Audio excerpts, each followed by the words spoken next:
Det er vers 327-369. Inden da så tog Agamemnon Briseis som krigsbytte, og det gjorde Achilleus rigtig sur, da det var hans krigsbytte, og han nu gerne ville tage hævn. På de første 6 linjer handler om, at Agamemnons folk kommer til myrmidonernes telte, altså Achilleus' folk, hvor Achilleus ikke er glad for at se dem. Linjerne før dette afsnit beskriver Agamemnon til sit folk, at han vil have Briseis tilbage. De 2 vagter har respekt for Achilleus, som står ved teltene, og de tør ikke at sige fra over for ham. Achilleus byder dem velkommen alligevel og siger, at denne situation ikke er deres skyld, men det er Agamemnons. Achilleus siger, at de bare kan tage Briseis med dem. Achilleus beder Patroklos om at hente Briseis. Achilleus er trist og fortvivlet, da de er gået. Så går Achilleus ned til havet og beder til sin mor. Han siger, at Zeus burde hjælpe ham. Han siger, at Zeus intet gjorde, da Agamemnon vanærede ham. Og han vil gerne have sin mor til at hjælpe med at få sin ære tilbage. Hun kom op fra havets bund, og hun sagde til sin søn, "Hvorfor græder du?" Så siger han, det ved du godt, moder." Achilleus starter fortællingen om de tidligere hændelser, altså starten på Iliaden. Næste gruppe vil fortsætte med disse detaljer. Jeg vil nu analysere det, som Astrid lige har snakket om. Først har vi lavet en beskrivelse af Achilleus, og i teksten står der, at Achilleus er meget stolt, men han lader ikke sin vrede gå ud over Agamemnon, 2 heroller, som er kommet for at hente Briseis.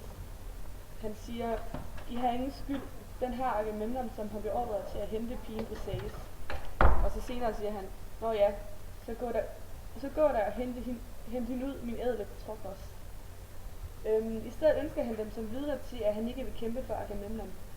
De 2 skal selv være vidner, hvis man står i kommende dage og er i nød, for min hjælp til at afvende død og massakre.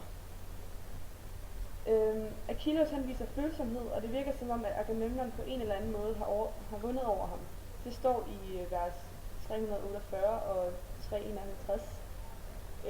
Peliden Achilleus græd og skyndte sig bort, mens han med hænderne åbne bad mangen en bøn til sin moder. Nu er det mig, Christian Lind, til at snakke efter de andre. Jeg vil fortsætte fra, at hans tristhed er ikke nødvendigvis rettet mod tabet af Briseis, men i højere grad tabet af hans ære og en følelse af uretfærdighed.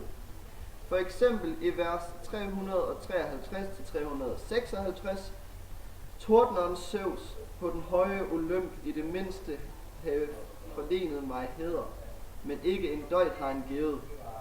For nu har Atreus søn, den mægtige kong Agamemnon, vanæret mig." Achilleus mor havguden viser bekymring for Achilleus sorg, da hun spørger ind til ham, "Barn, hvad græder du for? Hvilken sorg har ramt dig i hjertet? Sig det, og skjul det ikke. Vi begge må vide det sammen." Achilleus fortæller, hvordan byttet blev retfærdigt fordelt, og at Agamemnon oprindeligt fik Briseis. Senere blev det aftalt, at han bliver uretfærdigt behandlet, da Agamemnon tager Achilleus krigsbytte fra ham. Vers 338, "Og det blev delt retfærdigt mellem Achaeernes sønner."